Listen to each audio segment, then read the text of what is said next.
All right. Ladies and gentlemen, welcome back. This is Excel Activity 5 for Computer Information Systems. And I want to first off take this moment on Friday to tell y'all that you're doing a great job, those of you who are participating. And we've had some success with some new people kind of joining in and reconnecting with me, starting to do that work. You guys are doing a fantastic job. I really appreciate it. I've gotten to see some of you during my online office hours using Zoom. If you hadn't noticed, I'm posting those a couple days each week. It will look like this. This is an old one, but I'm going to try to do that at least 3 times a week so that you guys have an opportunity to meet with me in person, ask questions, say hello. It's been really nice to be able to kind of like see some faces and hear some voices of my students. So look for that next week, and if you can, try to participate. Just so everyone knows, and I'm hammering out a schedule with my wife and my kids and trying to make this strange situation work for us. I've set some pretty scheduled like work times. So it's between 9 and 12, Monday, Wednesday, and Friday. And then again, let's say between 2 and 5 on Tuesday and Thursday are my, office hours when I'm sitting in front of the computer and working on things. That's not to say that you guys can't email me anytime, but those are the times that I'm most readily available. Okay. Let's get on with the assignment. So, I am looking in Computer Information Systems. We're, of course, going into Microsoft Office 365, and we're finding our most recent document of Excel Activity 4. Your Excel Activity 4 will look something like this. Notice I've already changed the name.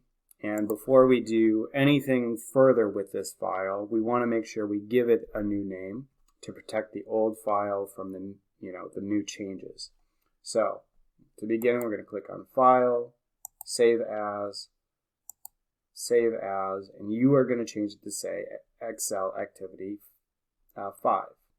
You can put your initials at the end here. It's fine. Okay? But make sure that you save it under that new name.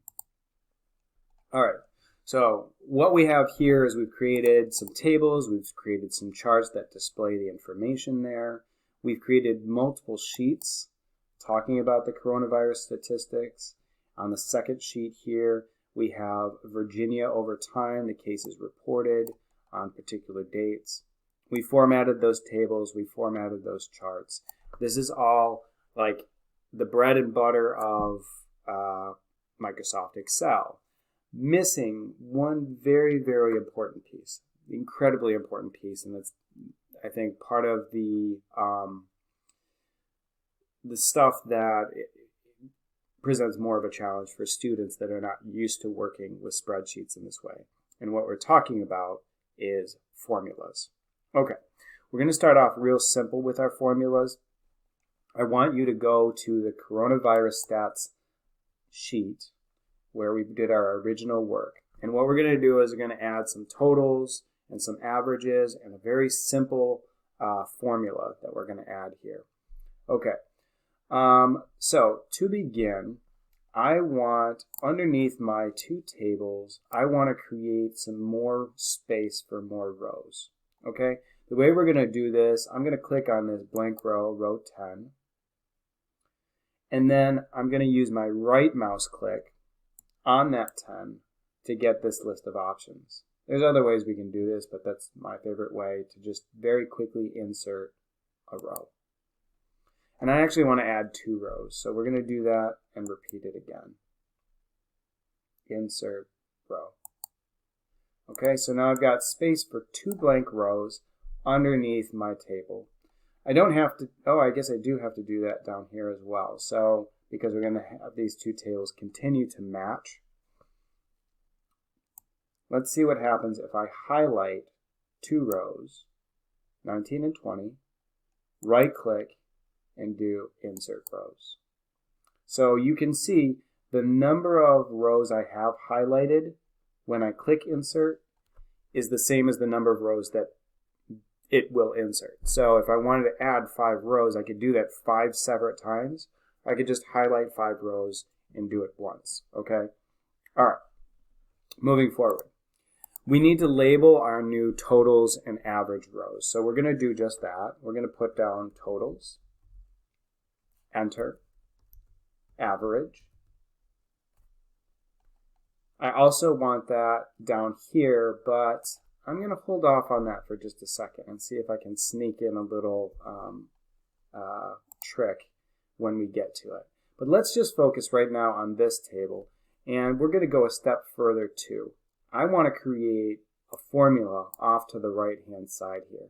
I'll tell you what that formula is in a second, but for right now we might need to make some adjustments based on how you set up your charts to just get a little bit more room for this column F. So for me, that means I'm going to drag this over to the right. So I've got some nice, a little bit more room here for F. In F4, I'm going to type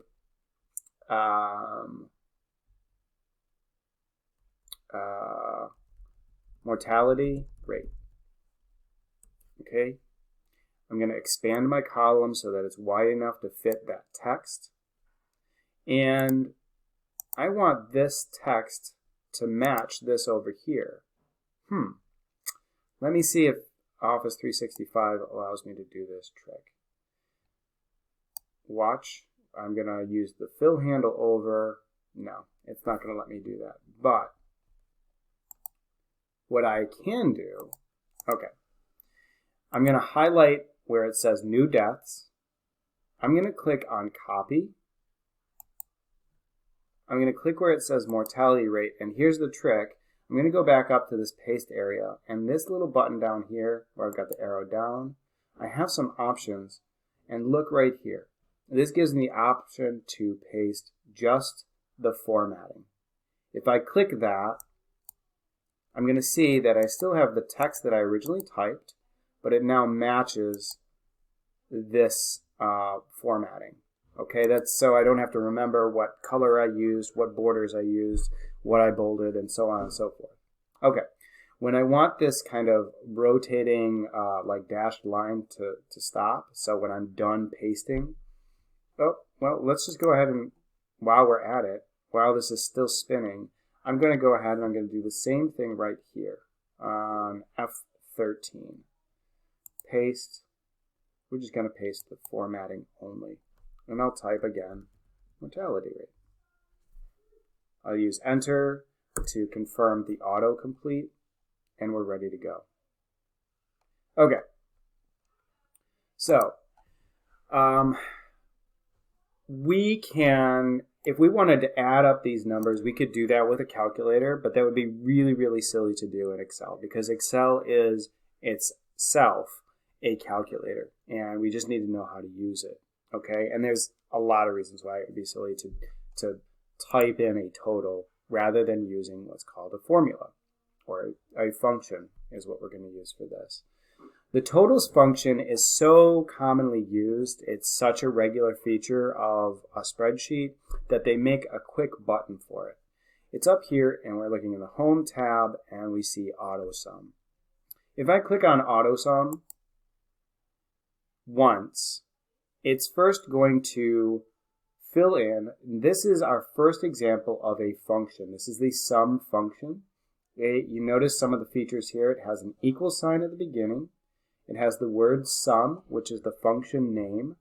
And then inside a pair of parentheses, we have what is known as the argument. Okay, the argument here is a list of cells that we want to add together. You can see, if we look closely at this, the way that it's doing that is it's giving us a range. I know it's a range because it has this little colon sign in the middle, okay, the 2 dots.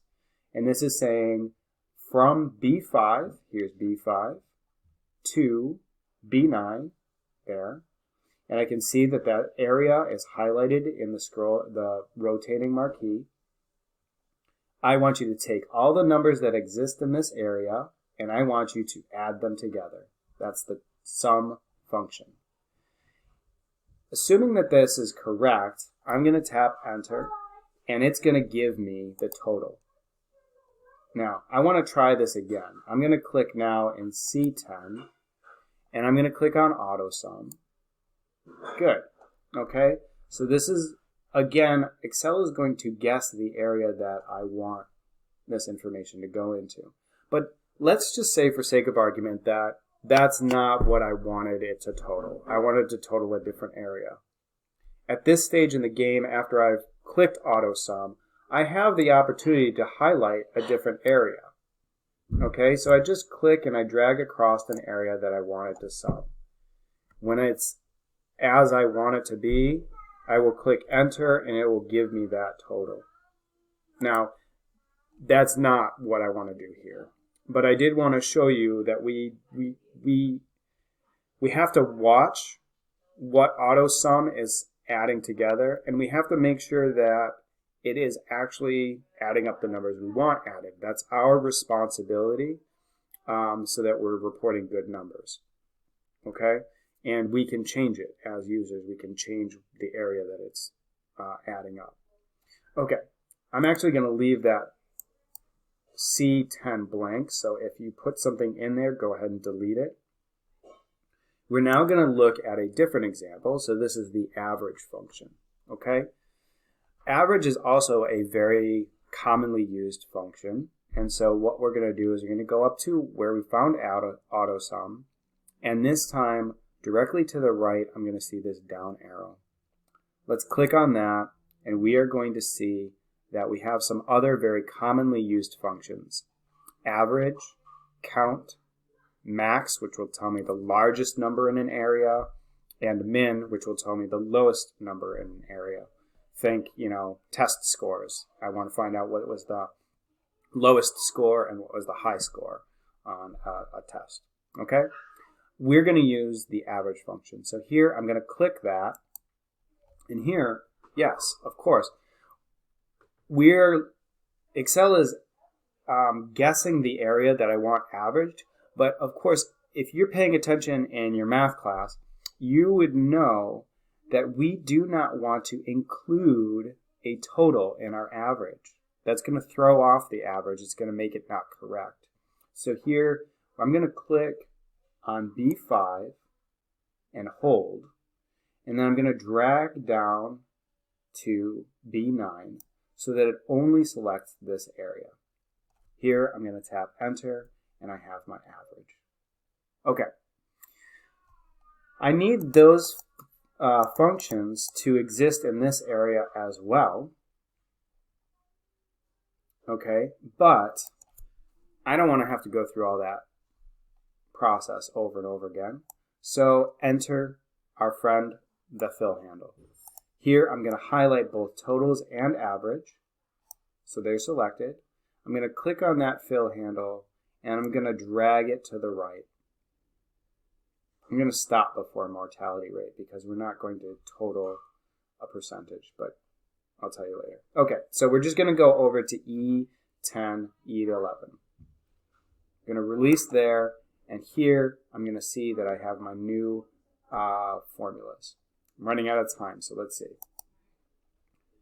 If I look at these different cells and I look up in my formula bar, I can see what's displayed there. I can notice that as I filled across, it changed the letters and the numbers so that they are accurate for each of these areas. If I double click, I can see the area that's being averaged or totaled. Okay, coming at you with part 2 in just a moment.